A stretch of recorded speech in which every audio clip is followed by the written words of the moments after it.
welcome. Well, we're carrying on our series where we look at some of the brilliant heroes from the Old Testament times and follow the story through the lens of Hebrews chapter 11 in the New Testament. And we've already seen people like Enoch and Noah and Abraham. And Abraham, remember, was promised some brilliant things. He was promised a big family and a country for that family to live in. And he was also promised that the whole world is going to be blessed through him. And so the rest of the Old Testament then follows the journey of Abraham's family, and they become known as the Jews or the Hebrew people, which is what they're called in today's story in Exodus. So go ahead and turn to Exodus chapter 2 if you want to. We're going to be looking there in a moment. And we saw last week how Moses, as a baby, he's born into a Hebrew family. Now, by this point, the people of God are living in Egypt, and they've grown into a family of 2 million people. God has really fulfilled that first promise that he promised to Abraham, that they would be a big family. And so they're living in Egypt, and because there's so many of them, they're a threat to the Egyptians. And so the Egyptians make them slaves. And Moses is born to a Hebrew couple who are slaves in Egypt. And they try to protect him from the hand of Pharaoh by putting him in a basket and putting him into the Nile. And we saw last week how he was rescued by an Egyptian princess, and he grew up actually in the palace of Egypt, even though he was a child of a slave. Now, Moses didn't belong in the palace, really. He wasn't one of their people. He was a Hebrew. And so we pick up the story when Moses is 40 years old. And he's been in the palace for a while. And this is what it says in Exodus chapter 2, verse 11. One day after Moses had grown up, he went out to where his own people were and watched them at their hard labour. He saw an Egyptian beating a Hebrew, one of his own people, looking this way and that and seeing no one. He killed the Egyptian and hid him in the sand. The next day he went out and saw 2 Hebrews fighting.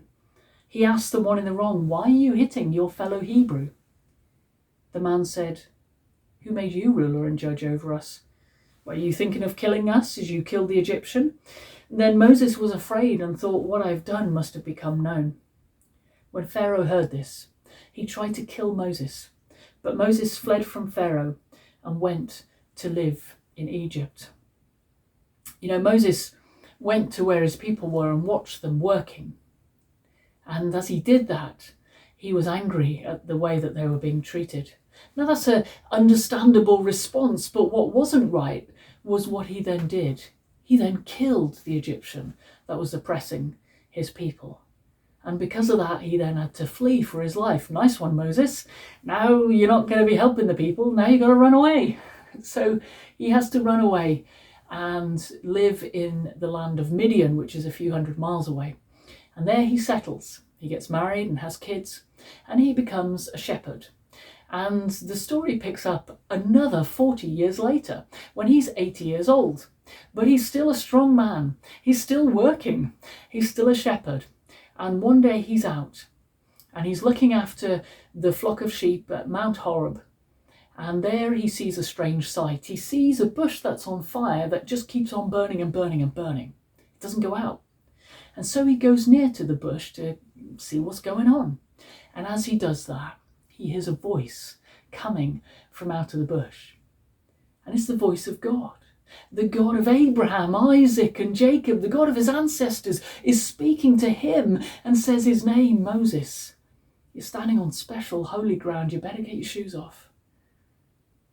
And God speaks straight to him. And this is what God says to him. Exodus chapter 3, verse 7.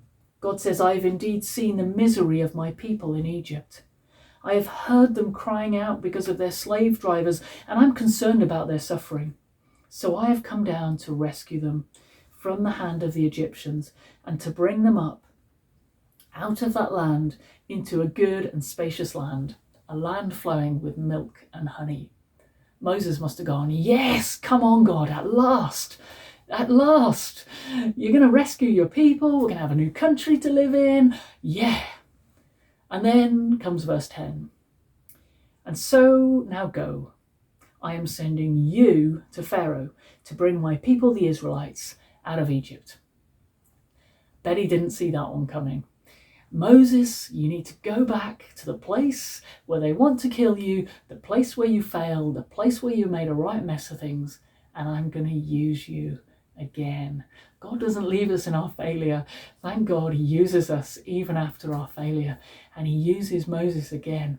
Go back to where you last were called and carry on the work I gave you to do all those years ago. So now Moses has got a difficult choice to make, and he had this choice when he was 40, and he's got a choice when he's 80. Do I go back to Egypt? Do I go back and maybe try and live in the palace again and be nice to them and make things right? Or do I stand on the side of the Egyptians? Or do I stand on the side of the hated people, God's people? On the one hand, at the age of 40, he had all of the pleasures of the palace of Egypt. And on the other hand, he had God's suffering people. But he got to a point where he knew that he couldn't stand on the wrong side anymore. He had to choose whose side he was on. And this is how the writer of the book of Hebrews, almost 1400 years later, describes the choice that Moses had to make when he left Egypt for the first time. It says in Hebrews chapter 11, verse 24 to 26, it says this: by faith Moses, when he'd grown up, he refused to be known as the son of Pharaoh's daughter. He chose to be mistreated along with the people of God rather than enjoy the fleeting pleasures of sin. He regarded disgrace for the sake of Christ of greater value than the treasures of Egypt, because he was looking ahead to his reward. So I want us to see two things about faith from Moses' story. So the first thing we can learn about faith is this, is that when we live by faith, it means that we're going to have to pick a side. Over and over again, we're going to have to choose whose side we're on. The life that we live in a broken and sinful world demands that we stand with Christ. It's interesting, isn't it, that it says here in Hebrews verse 26 that Moses regarded disgrace for the sake of Christ of greater value than the treasures of Egypt. Well, Moses didn't know Christ. He lived 1400 years before Christ. How did he know about Jesus? Well, Christ means anointed one. And in the Old Testament times, they anointed prophets and priests and kings. Well, Jesus was all of those things. He's the anointed one. And the writer of Hebrews is saying, look, Moses, he regarded the anointed one of Egypt as nothing, and instead stood on the side of the anointed one. That's whose side he chose. And the call to us today is, don't stand on the side of the world with what they say is good and anointed. Stand on the side of the anointed one. Make that choice. Stand with him. That's the choice. And one of the biggest ways that we have to make a choice in our Christian lives is when it comes to sin. And we have to make this choice all the time, because sin says, come and get some pleasure. But the problem with sin is short-term pleasure leads to long-term pain. Sin always has a sting in the end of its tail. Romans chapter 6 verse 23 says this. It says that sin pays a wage. Death. That's the wages of sin. And so, yeah, it might feel good for a moment, but in the end, death. And what that means is this: because there's sin in the world, our bodies break, they get ill, and we die. There's death, there's brokenness in this world. Because there's sin in the world and in our lives, we have a broken relationship with God. Because there's sin in our lives, we have broken relationships with other people. Sin breaks things, causes misery. And so the call that we have to make over and over again is, are we going to stand on the side of right? And yes, sometimes it could be tempting to have that moment of pleasure of sin. It might be something simple, like you're in a group of friends and Somebody you know comes up in conversation. Well, you know a juicy piece of gossip about this person who's come up in conversation. You know a secret. And it's tempting to share it. It's tempting to sin and just kind of share that secret and speak about them behind their back. Because you know that this moment is going to cause everybody to go, no way. Go on, tell us a little bit more.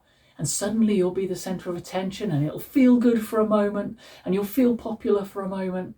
And so it's tempting to sin. But that short-term pleasure will have long-term pain. You'll break your relationship with a person whose secret you just told. You'll not be trusted by the people you just told either, because they'll know you're a secret breaker. You won't be able to keep secrets. But also you'll feel bad yourself because sin brings shame. And you'll feel, oh man, I did that thing. It was so bad. Why did I break someone's confidence? See, sin actually has consequences. Yes, maybe short-term pleasure. And some of us will be making choices all day long. In fact, we'll all be making choices frequently on whose side are we going to stand on. It might be something like this in work where everybody else is being dishonest about the number of hours they've worked or maybe the amount of miles that they're going to claim back. Well, maybe you're the one who's going to stand with Christ and say, no, I'm going to be honest. I'm not going to do the thing that gives me short-term gain. I get a bit of extra money if I lie about how much work I've done. I'm going to stand with Christ and trust that his way is better. Or maybe you're the only person amongst all your friends who's doing relationships the way that God says relationships are good. And you see them having short-term pleasure sometimes, but you're trusting that if I do relationships God's way, that the long-term gain will be well worth it. Doing things God's way is better. Or whatever it is, or maybe everybody else is telling somebody, hey, why don't you just cheat on your husband or wife? And you think, no, I'm not going to choose to encourage somebody to do that. I'm going to stand on the side of what is right. I'm going to go God's way. And I might be popular if I just say what everybody else is saying or tell that person what they want to hear. But that's not God's way, and so I'm not going to do it. So you stand on the side of what is right. There are all kinds of ways in which we have to make choices every single day. It might be the way that you respond if somebody's unkind to you. Am I going to respond in the way that God wants, or am I just going to do what I feel like doing? You see, we live in a society where our culture just says, just do whatever you feel like doing. Express whatever you want to express, and whatever you see in your heart, whatever desire you have in your heart, just do it. Why would you hold yourself back? Live for that pleasure of the moment. And that pleasure of the moment is fun for a moment. Of course it is. But actually, living like that is incredibly selfish. Just doing what you want and fulfilling your desires all the time actually leads to other people's misery. If you want to see what a society looks like, where everyone just does whatever they feel like and what is in their own hearts and lives for their own truth and their own pleasure, look in the Bible and read the book of Judges. What a mess that society was in that period of history. It says in the book of Judges that everyone did what was right in their own eyes, and it just led to chaos. It's a selfish way to live. And maybe you're somebody who's looked inside your heart and you've seen and you've thought, do you know what? I don't always like the stuff that I see in my heart. I don't always like the way that I respond to things. Or actually the desires of my heart, I can see that they're not always good. And maybe for the first time you want to say to God, would you please show me your way instead? Jesus died in order that we could not live for ourselves, but live for him instead. He died to free us from the consequences of our sin, death. He took that death on himself. Thank God for that. And so we can have a relationship with him, and we can walk with him, and we can live differently. We can have the power to live differently and make good choices and live for his pleasure and not just for our own pleasure, and make sure everybody else is feeling happy too and not just us in our selfish little world. Man, God's way is so different from the world's way that entices us in with a little bit of short-term pleasure. And so we make tough choices, and we do it because we trust that God's way is better, and that when he says, this is the right way to live, and this is the truth, this is the foundation on which you can build your life, it's good for every generation.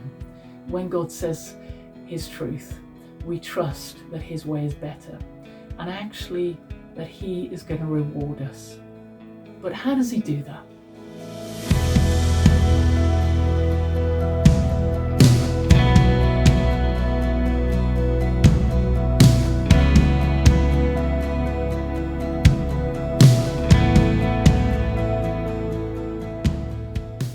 So we've already seen that faith demands that we pick a side.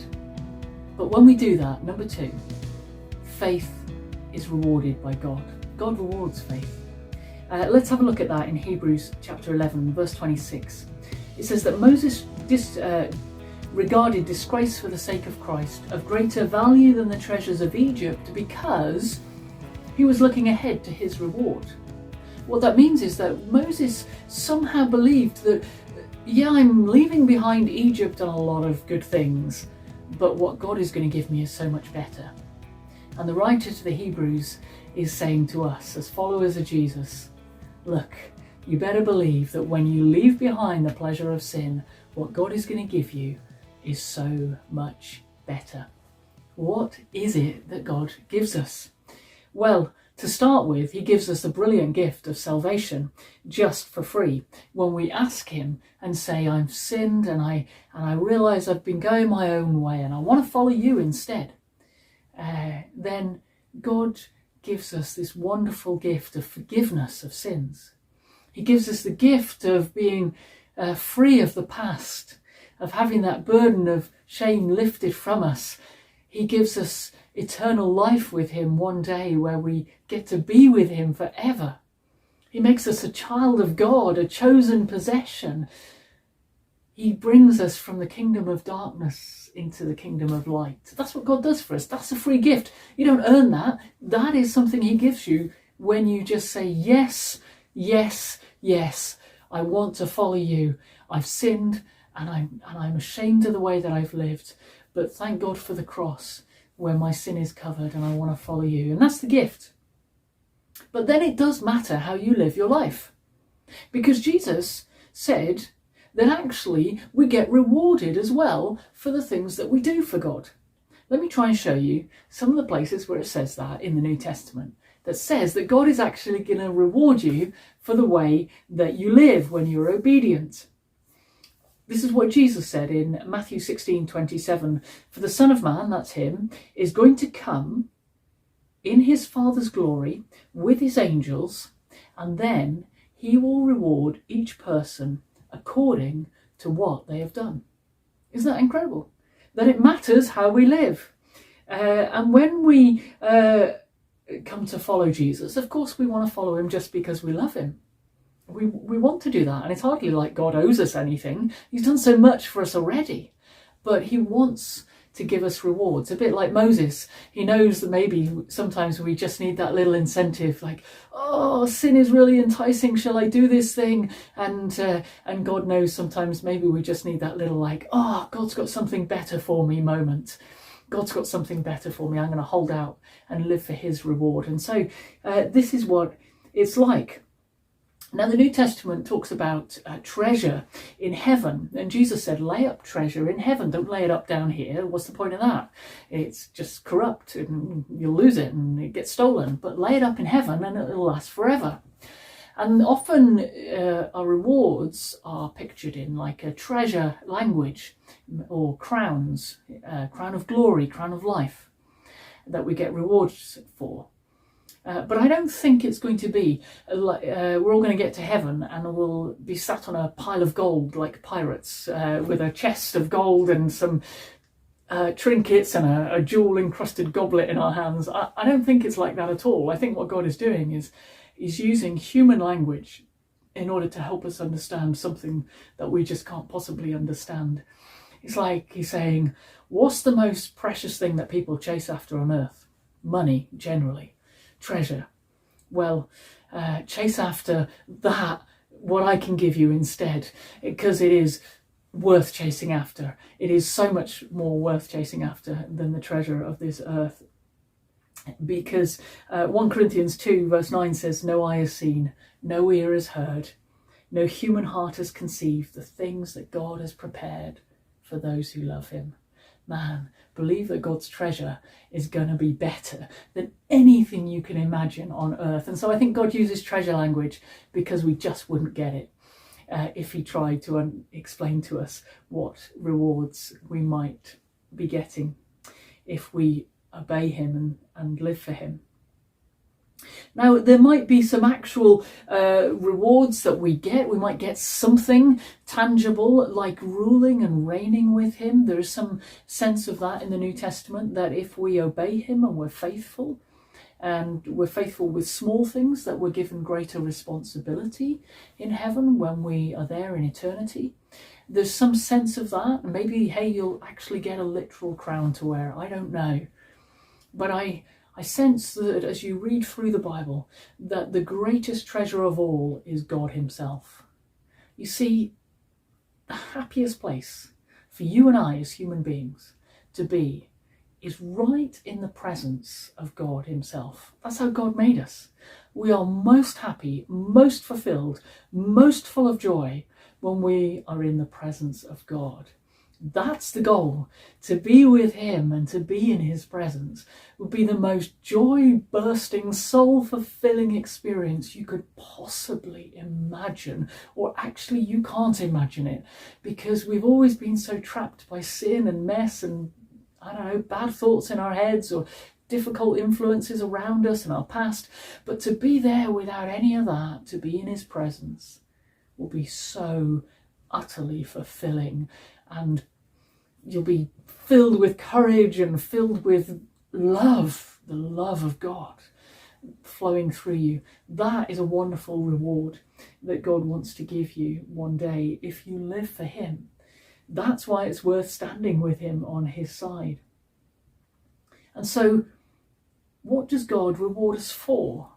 Well, let's have a look at some verses. There are literally tons and tons of verses through the New Testament. And if you want to do a little study on it, then why not go to Concordance or somewhere like BibleGateway.com and just type in some keywords, things like crown or reward or inheritance, and have a look for some of the words and some of the verses and see all the things that God rewards us for. But here are just a few of those things.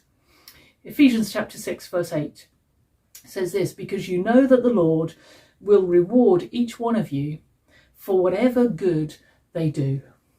That's pretty simple. You get rewarded for doing good. Hey, some of you have already stacked up some good rewards in heaven. Well done for doing good. You get rewards, Luke chapter 6, for loving your enemies. There are loads of verses. Jesus talked about this a lot. Loads of verses that say you get rewarded for enduring persecution for Christ, for standing with him, for suffering shame for his name. There are a lot of verses of encouragement of that in the New Testament. And then something simple like this. 1 Corinthians 3:8, you get rewarded for telling people about Jesus. Or Colossians chapter 3, working for the Lord with all your heart. It says this: since you know that you'll receive an inheritance from the Lord as a reward. You know, God's going to reward us for all kinds of things that we do. And then something simple like giving a cup of cold water to the lowest person, or giving to the needy, or even praying and fasting, you get rewarded for. I mean, this is stuff that we should be doing anyway. And God's saying he's going to reward us for it. Isn't that an incredible thing, that God would do that when he really doesn't owe us anything? He's already given us a gift of salvation. And by the way, you don't lose your gift of salvation. But when it comes to rewards, you can lose your rewards, because this is what Jesus says. Matthew chapter 10. When he's talking about giving that cup of cold water to the lowest person, he says, truly that person will certainly not lose their reward. But this is the kind of person who might lose their reward. He then talks about the religious leaders when they show off And when they pray in a way that's like, everybody look at me, I'm about to say a really great prayer. And when they do that, Jesus says that I can assure you they already have their reward. You see, what have they done? They've collected their reward here and now. They've collected the praise of people, the applause of people rather than the applause of God. What a poor swap. But it feels good, doesn't it? For a moment, to get the pleasure and the reward of people, they're like, oh, I did that. That was good. Ooh, it feels good. And the temptation, again, is to grab the short-term pleasure instead of the long-term gain. But that's what God's rewards are. They're like, hang on in there for my reward. Hang on in there for my applause, because it's going to be better than anything that people can give you here on earth. So we live for God's reward, and we make tough choices for God's reward. And for the moment when he says, well done. You see, the problem is if we do something good because we hope that somebody's watching us, or if we do something good and nobody says thank you, and we get a bit grumpy about that, then it's possible we're looking to lay up treasure on earth instead of treasure in heaven. It's possible that we want our applause now instead of then. We want to claim it now. We want people to notice. And it's a poor substitute for his well done. 1 Corinthians 3 talks about a time when as followers of Jesus we'll stand before him and our works will be tried as if by fire. All the stuff that we've done, and it will be seen. We'll be standing there and we'll be like, will the stuff that I've done get burnt up in this moment, or will it last? Is it real treasure? Did I really wait for this moment standing before God to claim my reward? Have I already soaked it up and gone, yes please, where's my applause? Have we already collected our reward? I don't want to get to that day before him, and instead of a well done I get, yeah, you already had your well done. Man, that would be so disappointing. I want my well done from him on that day. I want his reward. Whatever he's got to give me, I want his reward. I want to wait for it. It's a real challenge, isn't it? To not absorb the praises of people. Now, don't get me wrong. Let's not stop thanking people for doing good things. It's really great that we thank people, and we really should do that. And we really should honour people for when they serve us and they help us. We should definitely do that. But if you're on the receiving end of that thanks, don't let it go to your heart. Don't need it. Don't crave for it, because it's not the reward that you need. Hang out. Hang on in there for his reward. Wait for his well done. That's the one you need. If somebody says well done, that's great. That's lovely. But that's not what you need to crave for. Crave for his well done. And then you won't go wrong. And then it doesn't matter. If you do something good and nobody notices, it doesn't matter. You know, I've got a feeling that when we get to that day, there's going to be some things that we think we've done for God, and we're going to think he's going to applaud us for, and he might just say, yeah, you collected your reward already for that one. But then I think there's going to be some stuff that we don't expect him to say well done for, because we just quietly got on with doing kindness or helping somebody, and nobody saw us, but we went to go and visit somebody who was sick. No one noticed and no one knew, but we sent a whole bunch of really encouraging text messages to somebody. And we lifted their spirits and brightened their day, and we said some kind words to somebody, and we smiled at somebody. And God's going to say, well done for that. Have a reward. Here's your reward. Well done. You didn't even look for anybody to praise you there on earth. You waited for my well done. You just did it because you love me. That's the one that we wait for. That's the reward that we wait for his well done one day. And so when we pick a side, like Moses did, God does reward us. Isn't that an incredible thing? In his great love, he rewards us for that costly choice that we make. And when you pick a side and you live for him and you choose to stand for Christ, know this, that the great I am goes with you. You know, Moses, when he was told to go back to Egypt, and he had that scary moment of like, God, I don't know if I can go back. They hate me there. Who shall I say is sending me? Whose name do I go in? And God gives him this name. It says in Exodus chapter 3, verse 14, God said, I am who I am. This is what you're to say to the Israelites. I am has sent me to you. It's a strange name that God gives himself. I am. What does it mean? Well, we exist because God made us. We've got a beginning and an end. But God isn't like that. Nobody made God. God is. And God is saying that to Moses. It's not a person sending you. I am is sending you. The one who is, the one who's always been. He was and is to come. He's the one that goes with you. He's sending you. He's standing by you. Not a person. He is. I am is going with you. And this wonderful name, I am, God says, this is the name forever. The name you shall call me from generation to generation. And you see that then as you go through the Old Testament. This name, I am, is Yahweh. Yahweh is used over 6,500 times in the Old Testament. This brilliant name for God, the one who is, I am. And it's in our Bibles, it's written as Lord, L-O-R-D, in capital letters, rather than, unfortunately, we don't get to see this beautiful name that God has given to us in our Bibles, but that's what it is. Remember that when you see that Lord in capital letters, the great I am, the one who stands with us, the one who makes promises and keeps them and goes with us. That's the one who goes with us. And when Moses went back to Egypt, he did go and he did confront Pharaoh and he did stand with the great I am with him and change history. But that's a different story for a different way. Let me just finish with this. In Revelation chapter 1, God reveals himself in this way. He says, I am the Alpha and the Omega, says the Lord God, who is and who was and who is to come, the Almighty.